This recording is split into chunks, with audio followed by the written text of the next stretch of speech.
কক্সবাজার জেলা বিএনপি শামীমের স্বপ্নের নেতৃত্বে প্রমাণ করে দিয়েছে কক্সবাজারের মাটি শহীদ জিয়ার ঘাঁটি।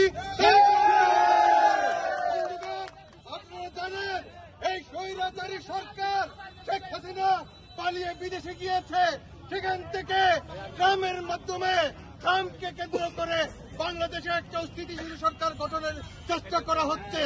আমরা বলে দিতে চাই, বিএনপির নেতা কর্মী, সালাউদ্দিনের নেতা কর্মী, তারেক রহমানের নেতা কর্মী, শহীদ জিয়ার নেতা কর্মী বেঁচে থাকতে আওয়ামী লীগের জায়গা বাংলাদেশে হবে না।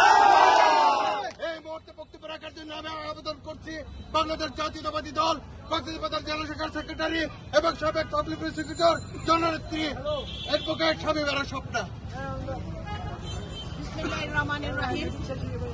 আজকের এই নূর হোসেন দিবসে আমরা জেলা বিএনপি আমার সকল অঙ্গ সংগঠন নিয়ে আমরা একটা বিশাল মিছিল বের করেছি এবং আমরা দেখাতে চাই এদেশে শহীদদের রক্ত বিদায় যেতে আমরা দেব না।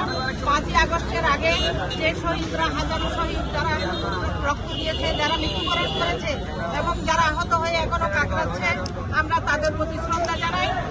এই কক্সবাজারে আমরা প্রমাণ করতে চাই, এই কক্সবাজারে কোনো ফ্যাসিবাদ, কোনো সন্ত্রাস এখানে জায়গা নেই। এটা হচ্ছে শহীদ জিয়ার ঘাঁটি, এটা হচ্ছে তারেক জিয়ার ঘাঁটি, এটা হচ্ছে জনাব সালাউদ্দিন আহমেদের ঘাঁটি। আমরা সবাই কক্সবাজারে সালাউদ্দিন সাহেবের সৈনিক। যখনই আমাদের কাছে ডাক আসবে তখনই আমরা রাস্তায় নেমে যাব ইনশাআল্লাহ। সকল সন্ত্রাস, সকল নৈরাজ্য আমরা অবশ্যই সবাই মিলে একসাথে এদেরকে আমরা প্রতিহত করব।